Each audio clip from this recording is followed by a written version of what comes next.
Hello everyone, welcome to self smart study.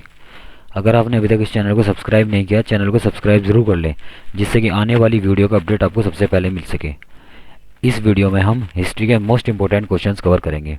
अगर आप SSC, CGL, SSC CHSL और SSC GD की अगर तैयारी करें और किसी भी जितने भी स्टेट के एग्ज़ाम होते हैं, सेंट्रल के एग्ज़ाम होते हैं, उन सभी में हिस्ट्री के अगर क्वेश्चन पूछे जा रहे हैं तो ये जो मैं सीरीज़ लेके आया हूँ हिस्ट्री की, इसमें से सभी क्वेश्चंस उन क्वेश्चन एग्ज़ाम्स के अंदर पूछे जाएंगे। और प्रीवियस ईयर एग्ज़ाम में इसमें से क्वेश्चन बार बार रिपीट हो रहे हैं। तो चलिए हम स्टार्ट करते हैं ये सीरीज़। यहाँ पर देखिए, इससे पहले हम लगभग 9 वीडियोस कवर करा चुके हैं। अगर आपने वो वीडियोस नहीं देखी हैं तो वीडियोस ज़रूर देख लें। तो चलिए स्टार्ट करते हैं। यहाँ पर पहला क्वेश्चन क्या है ये देखते हैं। ये देखिए 196 है, लेकिन इससे पहले हम कवर कर चुके हैं यहाँ, लेकिन इस वीडियो का एक फर्स्ट क्वेश्चन है। चलिए, ये क्या कह रहा है, मगध की राजधानी कहाँ थी? तो मगध की राजधानी पाटलिपुत्र में थी, ये आपको याद रखना है। क्वेश्चन नंबर 197, फुट डालकर विजय प्राप्त, अच्छा फुट नहीं है, फूट है, ये गलत लिखा है। फूट डालकर विजय प्राप्त करने का कार्य सर्वप्रथम किस राजा ने किया? तो ये इसका जो उत्तर होगा ये अजात शत्रु ने किया था ये। तो नेक्स्ट क्वेश्चन, किसे आधुनिक भारत का जनक कहते हैं? तो राजा राम मोहन राय को आधुनिक भारत का जनक के नाम से जाना जाता है। आधुनिक भारत का जनक किसे कहा जाता है? राजा राम मोहन राय को कहा जाता है। नेक्स्ट क्वेश्चन पर चलते हैं। दिल्ली में केंद्रीय सचिवालय के उत्तरी और दक्षिणी खंडों का वास्तुविद कौन था? तो ये एडवर्ड लुटियंस था। इसका राइट आंसर हो जाएगा यहाँ पर। आज मेरा थोड़ा गला खराब है तो थोड़ा मैनेज कर लेना। चलिए नेक्स्ट क्वेश्चन पर चलते हैं। क्वेश्चन नंबर 200, निम्नलिखित में से कौन सी कृति रविंद्रनाथ टैगोर की नहीं है? तो ये हमारे पास ऑप्शन थे, ऑप्शन से हमने ऑप्शन इसके हटा दिए हैं। तो आप यहाँ पे चेक कर सकते हैं। कपाल कुंडा ये रविंद्रनाथ टैगोर की नहीं है। तो आपको याद रखना है गीतांजलि। गीतांजलि एक रविंद्रनाथ टैगोर की बुक है, तो ये इसको याद रखना है। गीतांजलि मोस्ट इंपॉर्टेंट बुक है। तो रविंद्रनाथ टैगोर ने महात्मा गांधी जी को क्या उपाधि दी थी, ये आपको कमेंट बॉक्स में बताना है। तो अलबुकर्क ने गोवा को 1510 ईस्वी में किससे छीना था? तो ये बीजापुर के सुल्तान से छीना था, ये आपको याद रखना है। मोस्ट इंपॉर्टेंट क्वेश्चन है सभी। और वीडियो को लाइक ज़रूर करें और अपने सभी फ्रेंड्स के पास शेयर करते रहें। चैनल को अगर आपने सब्सक्राइब नहीं किया, चैनल को सब्सक्राइब भी कर लें ज़रूर। तो ये शहीद आज़म के नाम से किसे जाना जाता है? तो ये भगत सिंह को जाना जाता है। आप सब जानते हैं भगत सिंह, जो फांसी लगाई गई थी, भगत सिंह, सुखदेव और राजगुरु को लगाई गई थी। आपको कमेंट बॉक्स में बताना है भगत सिंह, सुखदेव और राजगुरु को किस दिन, उसकी डेट बतानी है, वो किस डेट में फांसी लगाई गई थी, ये आपको डेट बतानी है। कमेंट बॉक्स में कमेंट करके नेक्स्ट क्वेश्चन पर चलते हैं। क्वेश्चन नंबर 203, मुस्लिम लीग ने मुसलमानों हेतु पृथक राष्ट्र पाकिस्तान की मांग कब की थी? ये 1940 में की थी। ओके, याद रखना है। नेक्स्ट क्वेश्चन, सुभाष चंद्र बोस ने कहा पर आज़ाद हिंद फौज का गठन किया था? सुभाष चंद्र बोस ने कहाँ पर, ये यहाँ पर लिखा है, कहाँ नहीं है, कहाँ पर होगा। कहाँ पर आज़ाद हिंद फौज का गठन किया था? ये सिंगापुर में किया था। नेक्स्ट क्वेश्चन, मुस्लिम लीग द्वारा सीधी कार्रवाई दिवस कब मनाया गया? तो ये कब मनाया गया? 16 अगस्त 1946 में ये मनाया गया। नेक्स्ट क्वेश्चन पर चलते हैं। नेक्स्ट पीडीएफ है, इसे तो जूम कर लेते हैं, जस्ट मिनट होल्ड करिए। ये देखिए नेक्स्ट क्वेश्चन क्या कह रहा है यहाँ पर। राजा राम मोहन राय ने, पेन ले लेते हैं। राजा राम मोहन राय ने अपने असाधारण काम की खातिर भारतीय इतिहास में अपनी पहचान बनाई। उनका मुख्य काम इस दिशा में था, किस में था? समाज सुधार की दिशा में था। राजा राम मोहन राय का जो असाधारण काम था वो समाज सुधार में उन्होंने अपना महत्वपूर्ण योगदान दिया था। नेक्स्ट क्वेश्चन, अलीगढ़ मुस्लिम विश्वविद्यालय की स्थापना किसने की थी? ये सर सैयद अहमद खान ने की थी। यहाँ पे सर भी लिख रहे हैं आप, ऐसे याद रखना है। सर सैयद अहमद खान ने अलीगढ़ मुस्लिम विश्वविद्यालय, इसको कहते हैं अलीगढ़ मुस्लिम यूनिवर्सिटी की स्थापना की थी सर सैयद अहमद खान ने। ये आपको याद रखना है। मोस्ट इंपॉर्टेंट क्वेश्चन है, बहुत एग्जाम में पूछा गया है। क्वेश्चन नंबर 208, पुर्तगाली ईस्ट इंडिया कंपनी कब स्थापित हुई थी? तो ये 1448 में स्थापित हुई थी। इसको आपको याद रखना है। ईस्ट इंडिया कंपनी, पुर्तगालियों के द्वारा जो ईस्ट इंडिया कंपनी स्थापित की गई थी वो 1448 में की गई थी। और आपकी जानकारी के लिए मैं बता दूं, भारत में सर्वप्रथम पुर्तगाली भारत आए थे और सबसे बाद में भी पुर्तगाली ही गए थे। ये एग्जाम के अंदर पूछा गया है, मोस्ट इंपोर्टेंट क्वेश्चन याद रखना है। तंबाकू पर किस मुगल बादशाह ने प्रतिबंध लगाया था? तो ये जहांगीर मुगल बादशाह ने तंबाकू पर प्रतिबंध लगाया था, ये आपको याद रखना है। नेक्स्ट क्वेश्चन पर चलते हैं हम। अकबरनामा अकबरनामा जो है रचना किसकी है? तो ये अकबरनामा की रचना किसकी है? तो ये आपको याद रखना है, किसकी है? अबुल फजल की अकबरनामा। नेक्स्ट क्वेश्चन, कुतुब मीनार का निर्माण किसने आरंभ किया था? ये कुतुबुद्दीन ऐबक ने किया था कुतुब मीनार का निर्माण, और किसकी याद में बनाया गया था? ये आपको पता होना चाहिए। नीचे आते हैं नेक्स्ट क्वेश्चन पर। बख्तियार काकी, शायद ऐसा ही कुछ इसका आंसर था, ये आपको देख लेना है। नेक्स्ट क्वेश्चन, अकबर का वित्त मंत्री कौन था? ये टोडरमल था। अकबर का वित्त मंत्री कौन था? टोडरमल था। एक क्वेश्चन अकबर से याद आया, अकबर का जो सलाहकार था बीरबल, बीरबल का जो वास्तविक नाम था वो क्या था? महेश दास। ये आपको याद रखना है, बहुत एग्जाम में पूछा गया है। नेक्स्ट क्वेश्चन 213, भारत में मुगल वंश का संस्थापक कौन था? तो भारत में मुगल वंश का संस्थापक कौन था? बाबर था। बाबर ने मुगल वंश की स्थापना कब की थी? 1526 में की थी। ये लिखा गया, हाँ 1526 में की थी। 1526 में क्या हुआ था? एक महत्वपूर्ण दिन था, क्या था? 1526 में पानीपत का युद्ध हुआ था। पानीपत का प्रथम युद्ध हुआ था। किस किस के बीच में हुआ था? बाबर वर्सेस इब्राहिम लोदी के बीच में, ये इब्राहिम लोदी के बीच में ये युद्ध हुआ था। तो बाबर ने इब्राहिम लोदी को हरा दिया था। हराने के बाद मुगल वंश की स्थापना बाबर के द्वारा की गई थी, ये आपको याद रखना है। नेक्स्ट क्वेश्चन पर चलते हैं। तो आपको ये भी पता होना चाहिए कि पानीपत का, मैंने यहाँ पर पहला युद्ध बताया है, आपको पता होना चाहिए पानीपत का। यहाँ पर मैं एक नेक्स्ट पेज खोल देता हूँ, जस्ट ए मिनट। यहाँ पर देखिए, मैं लिख देता हूँ यहाँ पर, पानीपत का प्रथम युद्ध के बारे में हमने डिस्कस किया। पानीपत का प्रथम युद्ध ये कब हुआ था? 1526 में। पानीपत का प्रथम युद्ध 1526 में हुआ था, और द्वितीय युद्ध कब हुआ था? 1556 में हुआ था। पानीपत का दूसरा युद्ध, पानीपत ये आपको याद रखना है। पानीपत में यहाँ पे लिख देता हूँ। सेकेंड बैटल जो हुई थी 1556 में हुई थी, और थर्ड बैटल कब हुई थी? 1761 में हुई थी। थर्ड बैटल पानीपत का बैटल मतलब युद्ध, तीसरा युद्ध हुआ था। पहला युद्ध हुआ था किस किस के बीच में? बाबर एवं इब्राहिम लोदी के बीच में होता है, ये अपनी कॉपी में आप नोट कर लें। दूसरा किसके बीच में होता? अकबर एवं हेमू के बीच में। अब हेमू का जो एक्चुअल नेम था वो आपको, जो पूरा नाम था, ये आपको कमेंट बॉक्स में लिख के बताना है।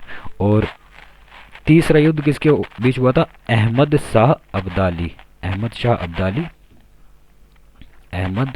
शाह अब्दाली वर्सेस किसके बीच में हुआ था? मराठाओं के बीच में हुआ था, ये आपको याद रखना है।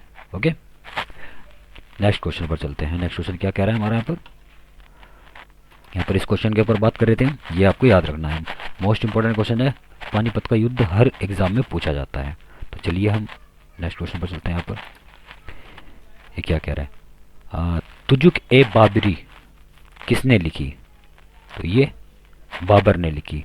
और बाबर नामा की बात करते हैं हम, बाबर नामा भी बाबर के द्वारा लिखी गई थी, जिसमें बाबर की आत्मकथा है। ओके, नेक्स्ट क्वेश्चन 217, भारत का राष्ट्रीय पंचांग किस संबंध पर आधारित है? तो ये शक संबंध पर आधारित है। नेक्स्ट क्वेश्चन, प्रथम कर्नाटक युद्ध का कौन सा तत्कालीन कारण था? तो ये अंग्रेजों द्वारा फ्रांसीसी जहाजों का अधिकरण करना था। ये नेक्स्ट क्वेश्चन पर आते हैं। 217, हड़प्पा सभ्यता की खोज किसने की थी? तो पंडित दयाराम साहनी ने की थी हड़प्पा सभ्यता की खोज। मोस्ट इंपोर्टेंट क्वेश्चन है। नेक्स्ट क्वेश्चन, हड़प्पा सभ्यता की खोज कब हुई थी? तो ये कब हुई थी? ये यहाँ पर चेक करते हैं, जूम आउट। वीडियो को आप बार बार देखते रहेंगे तो एक एक क्वेश्चन आपको याद हो जाएगा। आपको कहीं जाने की ज़रूरत नहीं पड़ेगी।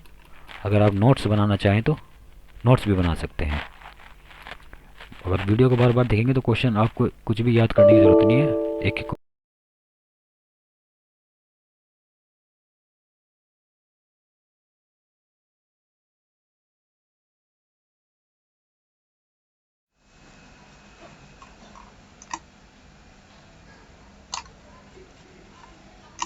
सॉरी, अभी बैटरी डाउन हो गई थी, अभी ये चार्जिंग पे लगा दिया। तो ये यहाँ पर बात करते हैं हम क्वेश्चन के बारे में। ये क्वेश्चन था हमारा हड़प्पा सभ्यता की खोज कब हुई थी। ये हड़प्पा संस्कृति या सभ्यता बोलेंगे, इसकी खोज 1921 में हुई थी, ये आपको याद रखना है। नेक्स्ट क्वेश्चन, हड़प्पा का क्षेत्रफल क्या है। तो ये हड़प्पा का क्षेत्रफल 12,99,660। आपको ऐसे याद रखना है इसको, 12,99,660 किलोमीटर इसका राइट आंसर हो जाएगा। नेक्स्ट क्वेश्चन पर चलते हैं। नेक्स्ट क्वेश्चन क्या कह रहे हैं यहाँ पर, हड़प्पा और मोहनजोदड़ो के बीच दूरी क्या है। तो हड़प्पा और मोहनजोदड़ो के जो बीच की दूरी है वो क्या है। हड़प्पा और मोहनजोदड़ो के बीच की दूरी 670 किलोमीटर है, ये आपको याद रखना है। नेक्स्ट क्वेश्चन, वह शासक जिसने एक सच्चे जैन मुनि की तरह उपवास के द्वारा शरीर त्याग दिया कौन था। तो ये चंद्रगुप्त मौर्य था, ये आपको याद रखना है। नेक्स्ट क्वेश्चन, भारत के प्रथम 3 विश्वविद्यालय की स्थापना किस वर्ष हुई थी। ये 1857 में हुई थी। 1857 की क्रांति भी है, आपको वो भी याद रखना है। तो 1857 में सबसे मेन जो नेतृत्व किया था सेना का, किसने किया था, मंगल पांडे ने, याद रखना है। जैन धर्म के 24वें तीर्थकर कौन है। तो ये महावीर स्वामी। नेक्स्ट क्वेश्चन, त्रिपिटक साहित्य संबंधित है। तो ये त्रिपिटक साहित्य संबंधित किससे है, बौद्ध धर्म से संबंधित है। नेक्स्ट क्वेश्चन, हीनयान और महायान किस धर्म से संबंधित है। Very very important question, 5 star लगा इस क्वेश्चन में। तो हीनयान और महायान किस धर्म से संबंधित है, बौद्ध धर्म से संबंधित है। नेक्स्ट क्वेश्चन, स्तूप संबंधित है। तो ये स्तूप किससे संबंधित है, बौद्ध धर्म से संबंधित है। स्तूप के बारे में आएगा तो ये बौद्ध धर्म से संबंधित है। नेक्स्ट क्वेश्चन, किसके सतत प्रयास से मुंबई में प्रथम महिला विश्वविद्यालय की स्थापना हुई। तो ये डी.के. कार्वे के द्वारा ये स्थापना हुई। Next question, Deccan education society की स्थापना से कौन संबंधित था।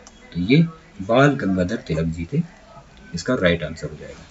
नेक्स्ट क्वेश्चन पर चलते हैं, तराइन का प्रथम युद्ध कब हुआ था, 1191 ईस्वी में हुआ था। किसके मध्य लड़ा गया था, मोहम्मद गोरी एवं पृथ्वीराज चौहान के मध्य ये युद्ध लड़ा गया था। तराइन का प्रथम युद्ध 1191 में हुआ था, मोहम्मद गोरी एवं पृथ्वीराज चौहान के बीच में हुआ था, ये आपको याद रखना है। नेक्स्ट क्वेश्चन पर आते हैं हम, यहाँ पर दो क्वेश्चन नंबर 230 इसके ऊपर आते हैं। क्वेश्चन नंबर 230 क्या कह रहा है, उस अपक्षेत्र की पहचान करें जहां से यूरोप वासियों को सर्वोत्तम शोरा और अफीम प्राप्त होता है था। तो ये कहां से होता था, बिहार राज्य से प्राप्त होता था। नेक्स्ट 231, डाडी किस राज्य में स्थित है। ये गुजरात में, डाडी नहीं है, ये गलत विद्या, दांडी है, ये दांडी गुजरात राज्य में स्थित है। नेक्स्ट क्वेश्चन, सविनय अवज्ञा आंदोलन का आरंभ किसने किया था। ये गांधी जी ने किया था, ये आपको याद रखना है।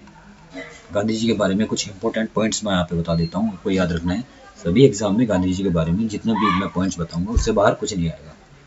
तो महात्मा गांधी जी के अगर पूरे नाम की हम बात करेंगे तो मोहनदास करमचंद गांधी गांधी जी का नाम था। और आपने यहाँ पर देखा है मोहनदास करमचंद गांधी। करमचंद कौन थे, महात्मा गांधी जी के पिताजी का नाम था करमचंद गांधी। तो ये आपको याद रखना है। महात्मा गांधी जी का जो जन्म तिथि थी, जो डेट ऑफ बर्थ है, महात्मा गांधी जी का जन्म कब हुआ था, ये आप सबको पता है, 2 अक्टूबर, लेकिन ईयर बहुत कम लोगों को पता होगा। 1869 में गांधी जी का जन्म हुआ था। इस दिन क्या मनाया जाता है, अंतरराष्ट्रीय अहिंसा दिवस मनाया जाता है। अंतरराष्ट्रीय अहिंसा दिवस मनाया जाता है 2 अक्टूबर में।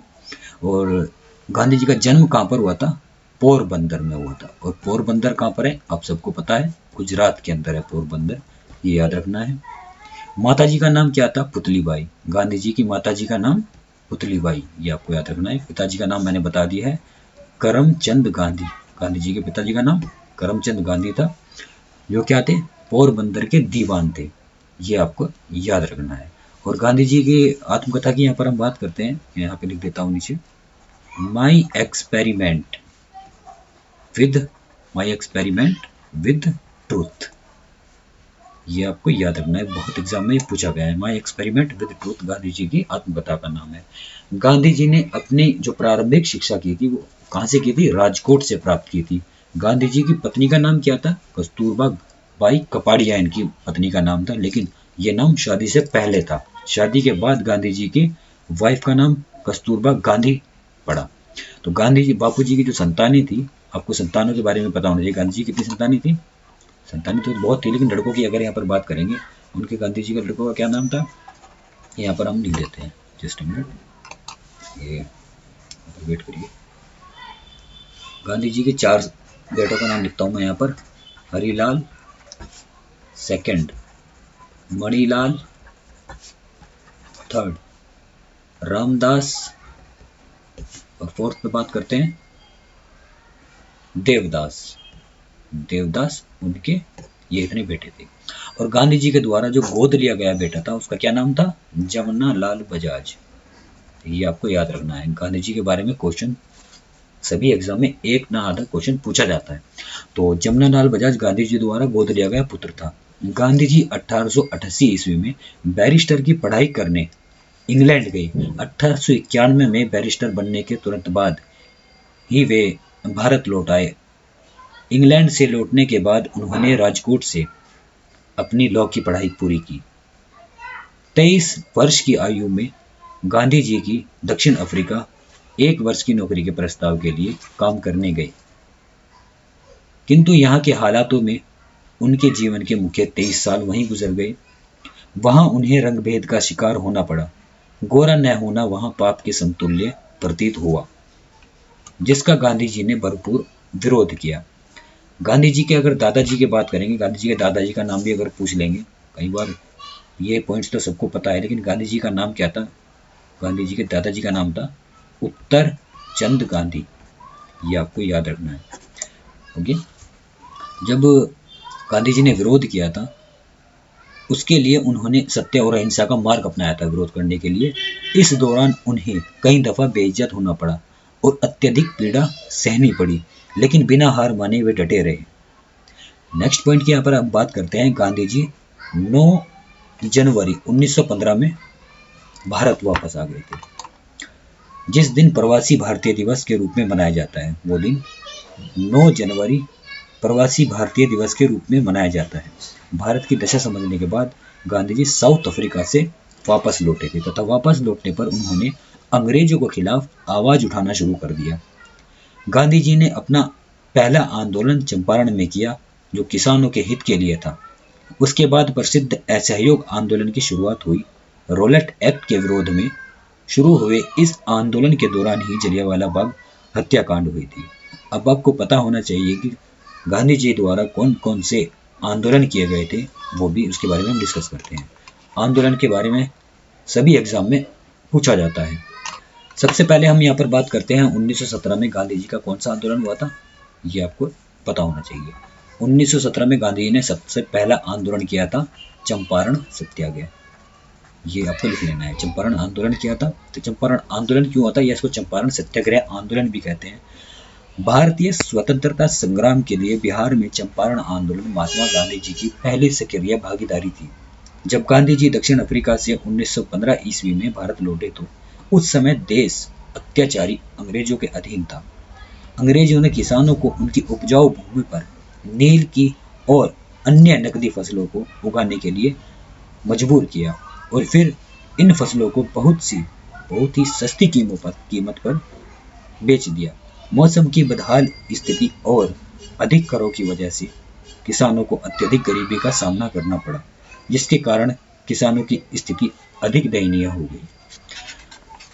किसानों की यह स्थिति सुनकर गांधी जी तुरंत अप्रैल 1917 में चंपारण जिले के दौरे पर निकल पड़े और नील की खेती के विरुद्ध में वे किसानों को उनका हक दिलाने के उद्देश्य से धरना व हड़ताल पर बैठकर अंग्रेजों को झुकाया तथा किसानों को हुए नुकसान की भरपाई करने पर एक समझौते पर हस्ताक्षर हुआ।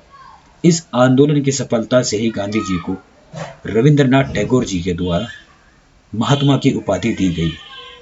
उसके बाद हम बात करते हैं 1918 में आंदोलन हुआ था एक। कौन सा आंदोलन हुआ था 1918 में, यहाँ पर हम लिखते हैं, जस्ट मिनट। 1918 के आंदोलन की बात करते हैं तो कौन सा सबसे पहले आंदोलन हुआ था? 1918 में 2 आंदोलन हुए थे। पहला आंदोलन हुआ था अहमदाबाद मील मजदूर आंदोलन। ये आपको याद रखना है, अहमदाबाद मील मजदूर आंदोलन, ये 1918 में हुआ था। और दूसरा 1918 में कौन सा आंदोलन हुआ था? खेड़ा सत्याग्रह, इसको बोलते हैं हम, और खेड़ा आंदोलन भी बोल सकते हैं। खेड़ा सत्याग्रह आपको याद रखना है। गुजरात के खेड़ा जिले में अंग्रेजों के द्वारा कर वसूली के विरुद्ध यह आंदोलन था। बाढ़ व अकाल पड़ने से काफी प्रभावित हुए गांवों में नष्ट हुई फसलों के चलते कर न देने के लिए तथा जब तक जल प्रलय समाप्त नहीं होता गरीब किसानों से कर की वसूली बंद कर दी जाए और किसानों की जब्त संपत्ति वापस कर दी जाए। बाद में ये सभी मांगे पूरी कर दी गई। उसके बाद आते हैं हम 1919 में कौन सा आंदोलन हुआ था वहां पर डिस्कस करते हैं। 1919 में हुआ था खिलाफत आंदोलन। खिलाफत आंदोलन एक एक पॉइंट आप नोट करते चलें और वीडियो को अपने सभी फ्रेंड्स के पास शेयर करते चलें। अगर आपने चैनल को सब्सक्राइब नहीं किया चैनल को सब्सक्राइब जरूर कर लें और वीडियो आपके लिए हेल्पफुल है तो वीडियो को लाइक जरूर कर लें। तो खिलाफत आंदोलन की बात करते हैं 1919 में हुआ था। प्रथम विश्व युद्ध के बाद खलीफा और तुर्क साम्राज्य पर कई अपमानजनक आरोप लगाए गए।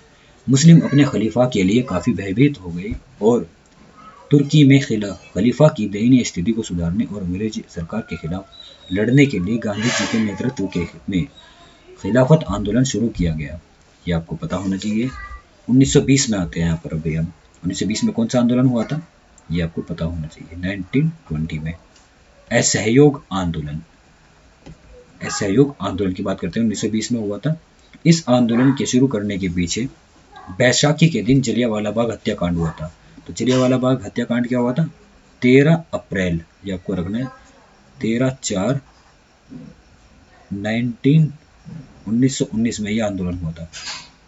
गलती से यहाँ पे 1919 में जलियांवाला बाग हत्याकांड हुआ था, ये याद रखना है। जलियांवाला बाग हत्याकांड एकमात्र कारण था इसका। इस आंदोलन का उद्देश्य लोगों को विश्वास दिलाने में सफल रहे जो यह जानते थे कि शांतिपूर्ण तरीके से असहयोग आंदोलन का पालन करना ही स्वतंत्रता प्राप्त करने की कुंजी है। इसके बाद गांधी जी ने स्वराज की अवधारणा तैयार की और तब से यह भारतीय स्वतंत्रता संग्राम का मुख्य हिस्सा बन गए। नेक्स्ट पर हम बात करते हैं 5 फरवरी 1922 में कौन सा आंदोलन हुआ था चौरी चौरा कांड हुआ था जो कि गोरखपुर में हुआ था। इसमें लगभग 22 पुलिसकर्मियों को जेल में बंद करके जला दिया गया था और मार दिया गया था। उसे क्या बोलते हैं हम चौरी चौरा कांड से जाना जाता है। ये कब हुआ था 5 फरवरी 1922 में हुआ था। फिर बात करते हैं हम सविनय अवज्ञा आंदोलन जो कि मार्च 1930 में हुआ था। लिख लेते हैं यहाँ पर मार्च 1930 में सविनय अवज्ञा आंदोलन, ये आपको याद रखना है सविनय अवज्ञा आंदोलन। इसके ऊपर हम बात करते हैं दांडी मार्च और गांधी इरविन समझौता भी कहते हैं। गांधी इरविन समझौता कब हुआ था 5 मार्च 1931 में गांधी इरविन समझौता हुआ था। ये लिख आप 5 मार्च 1931 में गांधी इरविन समझौता हुआ था। तो 12 मार्च 1930 से 6 अप्रैल 1930 तक महात्मा गांधी जी द्वारा नमक को भंग करना सारे देश के लिए सविनय अवज्ञा आंदोलन के प्रारंभ का संकेत था। महात्मा गांधी ने सविनय अवज्ञा आंदोलन में निम्नलिखित कार्यक्रम किए थे। कौन कौन से कार्यक्रम किए थे? एक तो किया था 12 मार्च 1930 से 6 अप्रैल 1930 ईस्वी तक पैदल यात्रा करते हुए समुद्र के निकट दांडी पहुंचे थे। क्या क्या काम किए थे वहां पर? एक तो गांव में नमक कानून तोड़ा गया था। गांव में सभी गांव के अंदर नमक कानून तोड़ा गया। दूसरा, छात्र सरकारी स्कूलों और कर्मचारी सरकारी दफ्तरों को छोड़ दें। स्त्रियां शराब, अफीम और विदेशी कपड़ों की दुकान पर धरना दें। विदेशी कपड़ों को जलाया जाए। लोग सरकार को टैक्स ना दें। ये सब काम किए गए थे। फिर इसके बाद करते हैं हम 1942 में कौन सा आंदोलन हुआ था 1942 में भारत छोड़ो आंदोलन।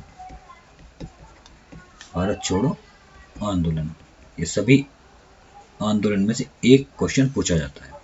तो यहाँ पर बात करते हैं भारत छोड़ो आंदोलन महात्मा गांधी जी द्वारा द्वितीय विश्व युद्ध के दौरान 8 अगस्त 1942 को भारत से ब्रिटिश साम्राज्य को समाप्त करने के लिए चलाया गया था। इस समय एक नारा दिया गया था गांधी जी के द्वारा, करो या मरो का नारा, करो या मरो का नारा दिया गया था 1942 में। ये आपको याद रखना है। भारत छोड़ो आंदोलन के समय क्वेश्चन पूछा गया है एग्जाम के अंदर कि करो या मरो का नारा किस आंदोलन के दौरान दिया गया था? तो तब दिया गया था। कुछ इंपॉर्टेंट फैक्ट्स के बारे में और बात करते हैं यहाँ पर। महात्मा गांधी जी के पर्सनल सिक्योरिटी गार्ड कौन कौन से थे? महादेव देसाई और प्यारेलाल।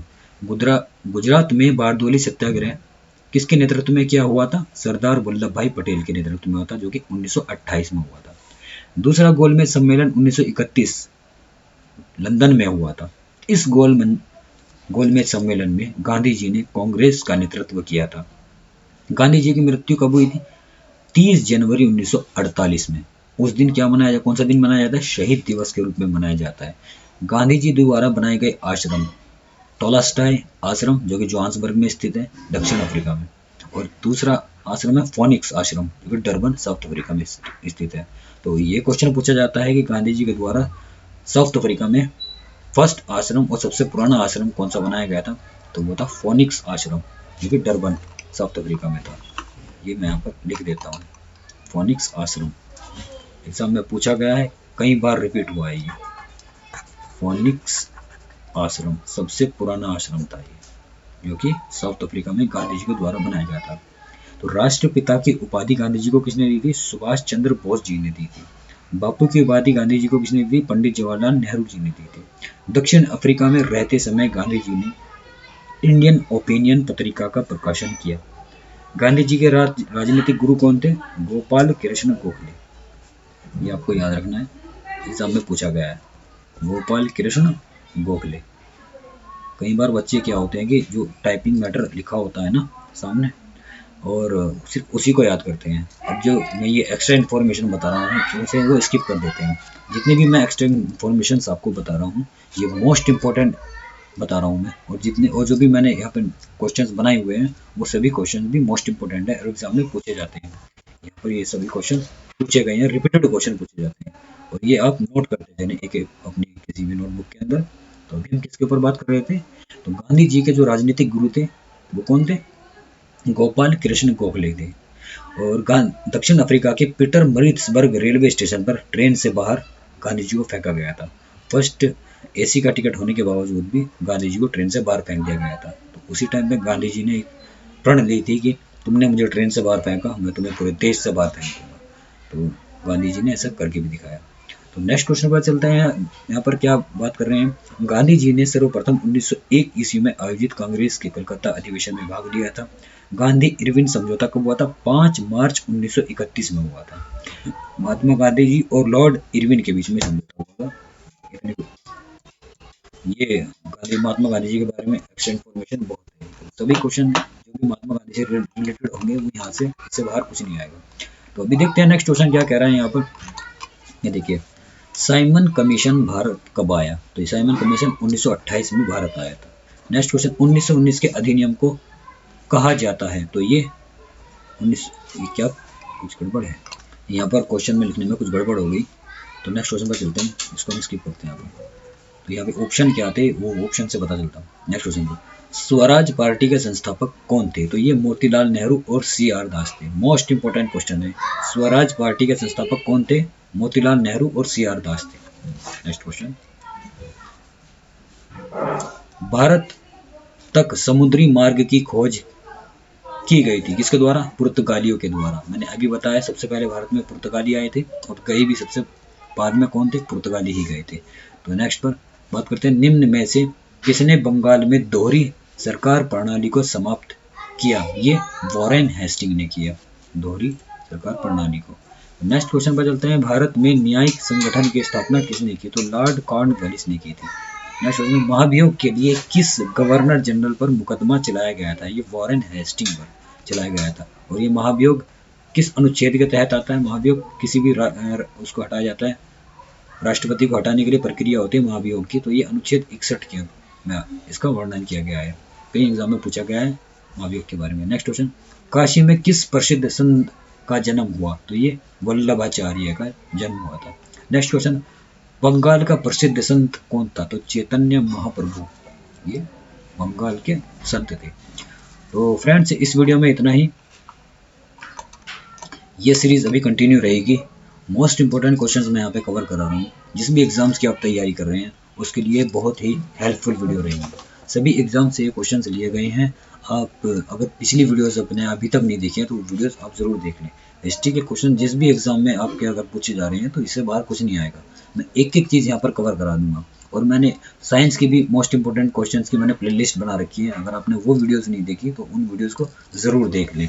और आप यूनिवर्सिटी के जो CUET का एग्ज़ाम होता है कम्पिटिटिव एग्ज़ाम का, या किसी भी KVS की तैयारी कर रहे हैं, केंद्रीय विद्यालय के भी PRT के भी एग्ज़ाम होने वाले हैं, तो वहाँ पर हिस्ट्री के लिए हिस्ट्री का जो PGT का PRT का जितने भी एग्ज़ाम होंगे हिस्ट्री के क्वेश्चन पूछे जाएंगे।